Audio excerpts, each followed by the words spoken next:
pastor y presidente de la iglesia, estamos muy agradecidos de que ustedes hagan parte de nuestra familia. Lo más hermoso que tenemos es su pueblo, el pueblo de Dios. Son ustedes.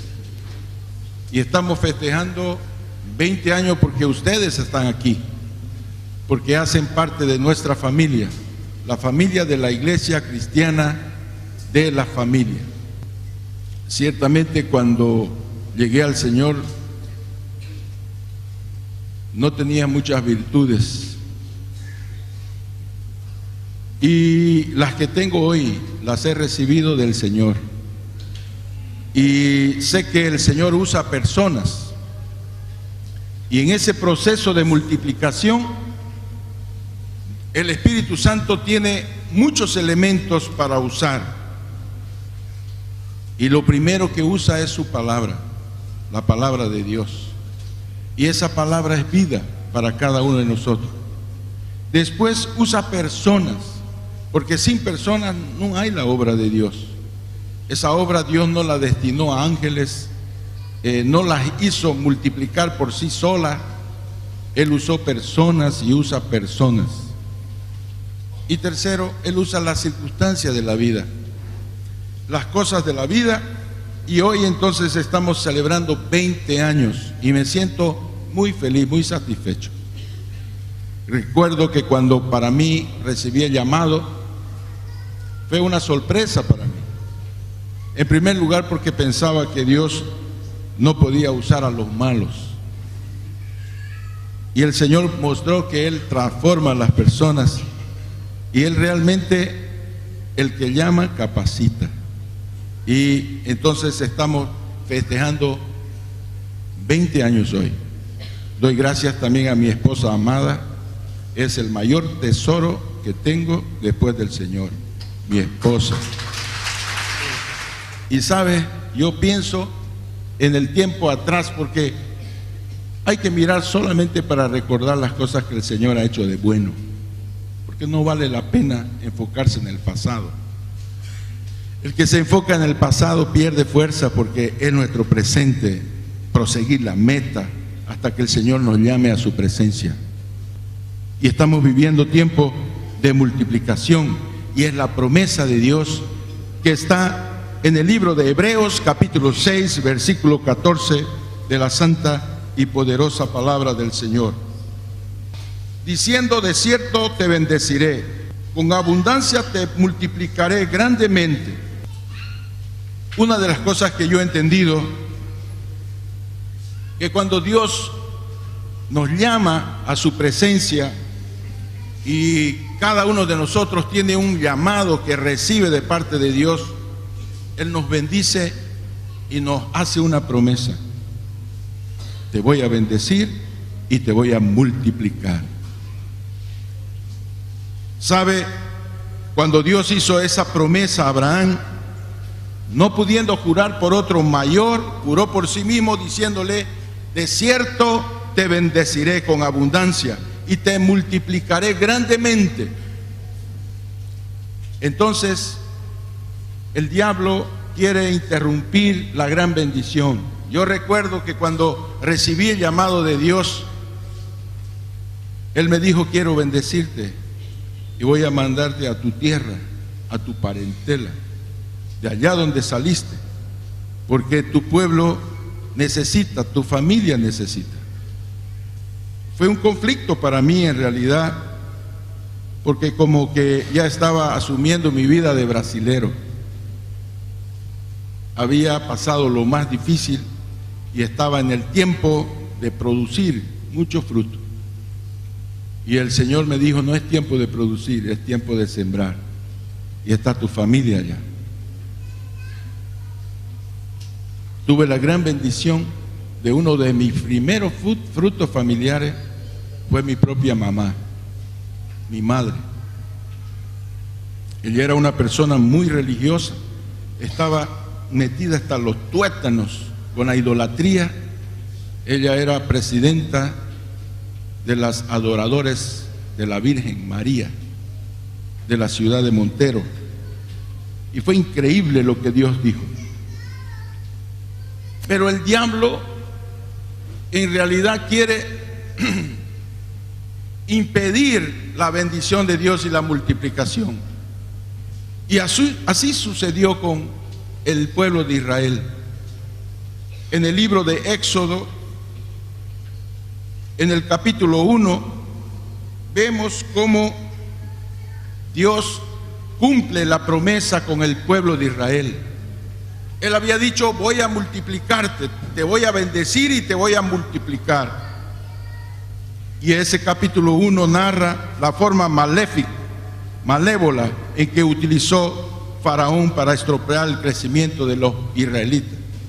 Él le impuso yugo, trabajo forzado, le multiplicó lo que tenían que hacer y les sacó las ventajas y quiso afligir al pueblo.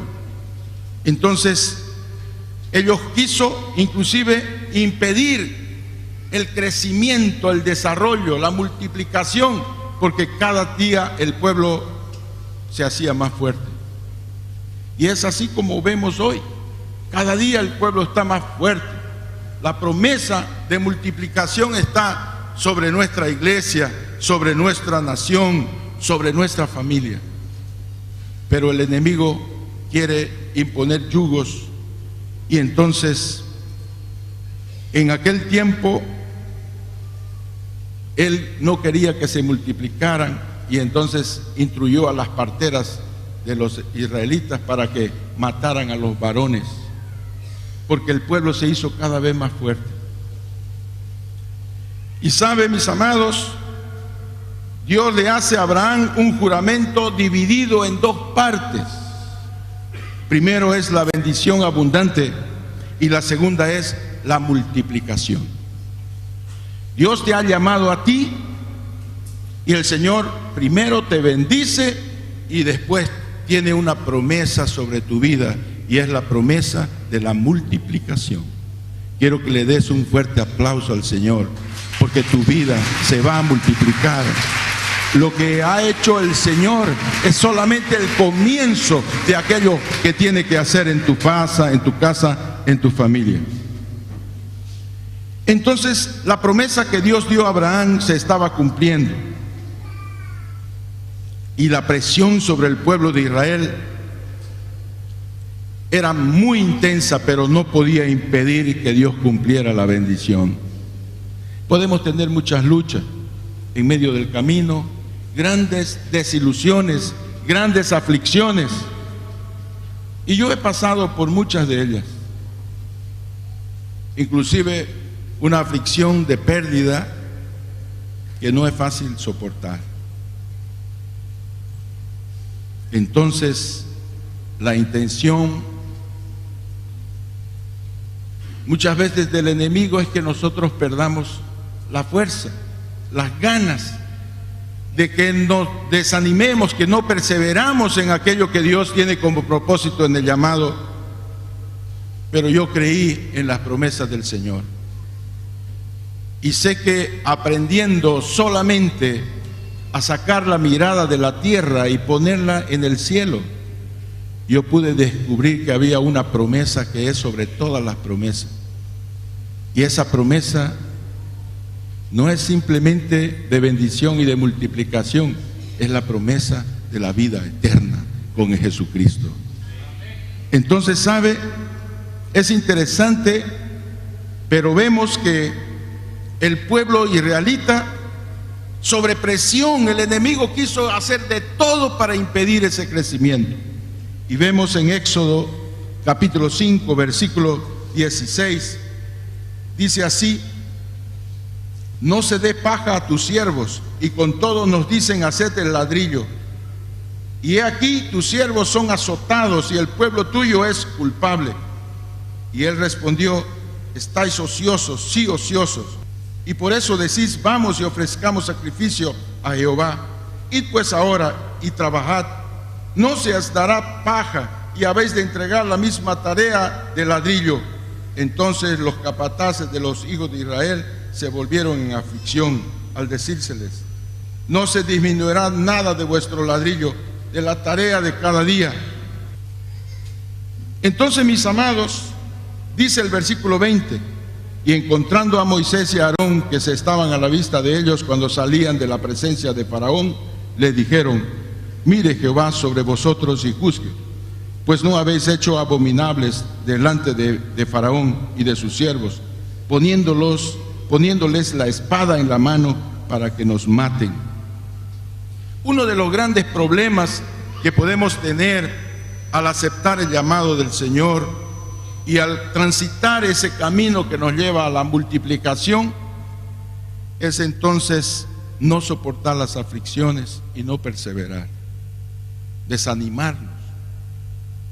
Y en la vida cristiana Dios nos esclarece y nos dice: el ser cristiano no significa no tener aflicciones, porque en el mundo tendréis aflicción, pero soportad, Él ha vencido al mundo y Él les dará la victoria sobre las dificultades, los problemas, porque Él estará de su mano. Sabe, la promesa y la fidelidad del Señor yo la he experimentado. Y lamentablemente en la iglesia tenemos un pueblo creyente que se multiplica, pero no siempre logran salir de esa mentalidad de esclavos, que nos hace muchas veces doblar las rodillas y rendirnos ante el faraón y rendirnos ante las cosas del mundo.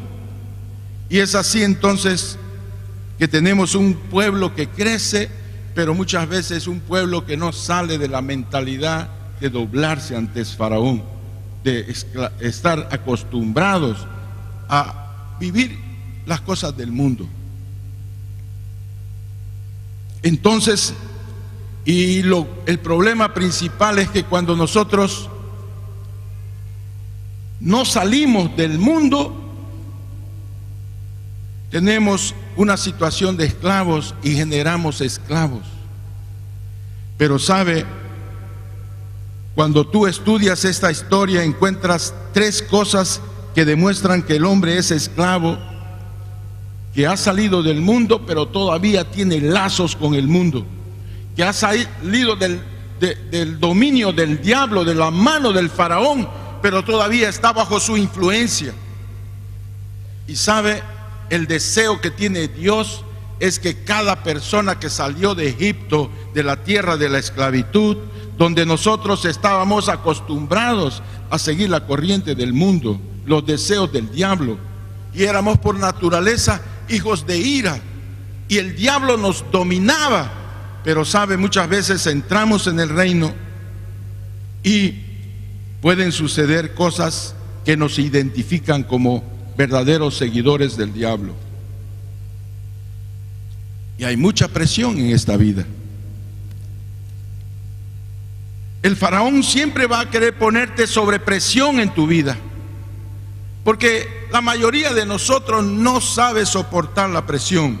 Queremos una vida tranquila, una vida que no nos traiga problemas, dificultades. Estamos, sabe, bajo una mentalidad sobre un espíritu que opera en el mundo.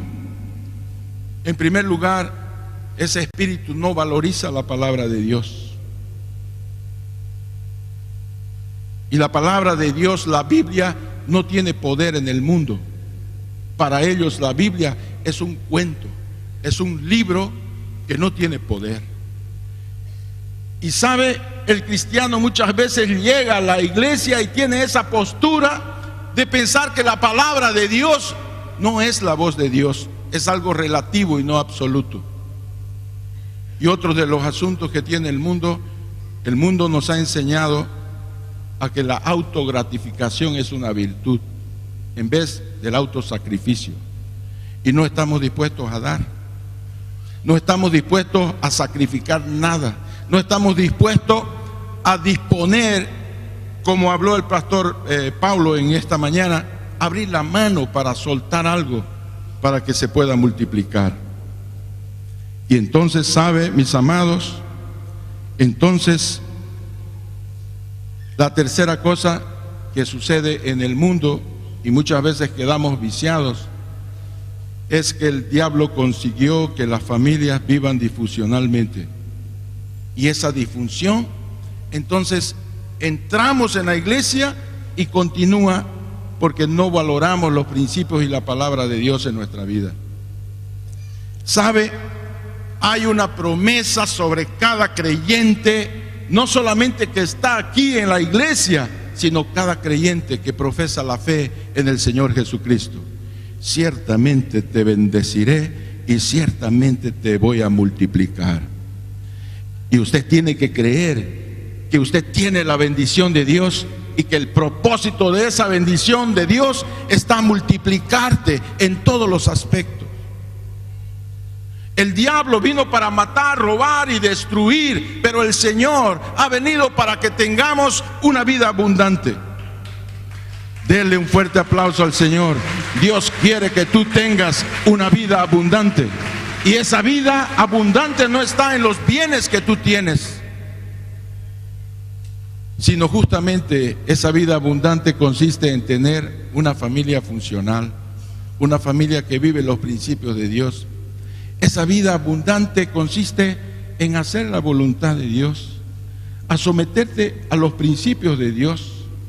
Esa vida abundante está en cosechar aquello que tú has sembrado cuando tú sigues las reglas y los principios de Dios. ¿Sabe? Cuando existen 3 síntomas de mostrar que todavía eres esclavo del faraón y del mundo mismo que estés en la iglesia. El primero de ellos es que las aflicciones, las pruebas que has tenido, te desmotivan a que veas en la palabra de Dios el tesoro de la vida. Y la Biblia dice claramente, no solo de pan vive el hombre, sino de toda palabra que sale de la boca de Dios. Faraón logró oprimir al pueblo de Dios de tal manera que no quisieron más oír a Moisés. La palabra dice que la fe viene por el oír y el oír por la palabra de Dios. Y muchos han tenido la experiencia de decir, ¿sabe? Ya no voy a escuchar más. Es una pérdida de tiempo. Ya no quiero ir a la iglesia. Ya no quiero leer la Biblia. Porque el mundo me atrajo de nuevo. Volví para atrás. Y hemos perdido en esa batalla muchos hermanos. Si no tuviéramos pérdidas, estaríamos nosotros como 5,000 personas en la iglesia. Pero saben, muchos entran por una puerta ancha. Y la puerta ancha, yo quiero decirle, mis amados, no es el mundo. La puerta ancha es la iglesia. Porque aquí entramos todos. Yo recuerdo cuando entré a la iglesia, todavía tenía algunas cosas de mi vieja naturaleza, impuras. Una secuela de una vida de un adúltero, de un fornicario. Tenía en mi corazón la esencia del egocentrismo, de pensar en mí mismo, en buscar mis necesidades, satisfacerme a mí mismo. Y entonces fui enseñado a despojarme de mí mismo, a poder aprender a renunciar, a mirar la vida no solamente con una visión de autogratificación, de satisfacción personal, sino de despojarse para conseguir obstáculos, vencer obstáculos y barreras y conseguir objetivos. ¿Sabe? La palabra de Dios nos tienta y lo tentó al propio Jesucristo a que nosotros no tengamos la palabra de Dios como el alimento de nuestra vida. Y Jesucristo se plantó y le dijo al diablo, que Faraón es figura del diablo: no solo de pan vive el hombre, sino de toda palabra que sale de la boca de Dios. ¿Sabe? Dele un fuerte aplauso al Señor. Quiero hacerte un recuerdo. La promesa de multiplicación está sobre tu vida. Por eso dice: cree en el Señor Jesucristo y serás salvo tú y toda tu casa, toda tu familia será salvo. Y si tú no crees en la palabra, si la palabra de Dios no es la fuente de vida, no es el alimento de tu alma. Tú tienes un rasgo de esclavo. Tienes que renunciar a esa área de esclavitud en tu vida. Porque antes nosotros seguíamos la corriente del mundo. Antes nosotros seguíamos las inclinaciones de nuestro corazón. Antes nosotros buscábamos la autogratificación como algo bueno. Pero el Señor nos ha enseñado otro camino. Es la puerta angosta. Es seguir el ejemplo de Jesucristo. Es la mortificación, es la obediencia. Es vivir muriendo para vivir. ¿Sabe? Existe un segundo síntoma. Perdemos todo deseo de sacrificar y adorar a Dios. Faraón dijo que iban a darle un trabajo doble para que se cansen y no quieran adorar a Dios. Nosotros muchas veces en el proceso de multiplicación recibimos golpes de la vida, de las circunstancias, y a veces el resultado de cosas que nosotros mismos hemos sembrado en el pasado. Pero sabe, mis amados, si el enemigo logra que tú no adores a Dios, ha logrado quitarte la identidad de hijo. Jesucristo nos enseñó y nos dijo: tú no eres simplemente un seguidor de Dios, eres hijo de Dios. Y Jesucristo, cuando nos enseñó a orar, nos dijo, la primera palabra que debemos decir es: Padre, eres nuestro papá. Y sabe, cuando tú no consigues adorar a Dios, has perdido tu identidad de hijo. Cuando tú no consigues ser agradecido y mirar las cosas que Dios ha hecho en tu vida, cuando tú no miras para atrás solamente para reconocer de dónde te sacó el Señor, cuánto has logrado, sigues siendo esclavo. Porque cuando miras las cosas que Dios ha hecho en tu vida, lo que haces es muy poco. Tienes hambre de vivir no solamente una religión, sino de vivir la palabra de Dios aplicada en tu vida, en todo lo que haces. Dios está sobre tu vida. Dios te ha dado una bendición y quiere multiplicarte. Hay sobre ti la genética de Jesucristo. Y sabe, mis amados, la adoración provoca identidad en nuestra vida. Adorar es obedecer a Dios. La primera y mayor definición es: adorar es obedecerle, es servirle. Adorar es ofrendar tu vida para Él. Si tu vida estaba perdida y fue rescatada, entonces tú tienes que donarte, tienes que darte, porque Él es el que te da la vida. Yo tengo mucho que pensar en mi pasado, en mi vida, pero yo tengo la plena convicción de que si no estuviera con el Señor, estuviera muerto. Y muerto no solamente en delitos y pecados, sino muerto físicamente. Yo vivo por la gracia de Dios. Y yo he venido preguntándole al Señor: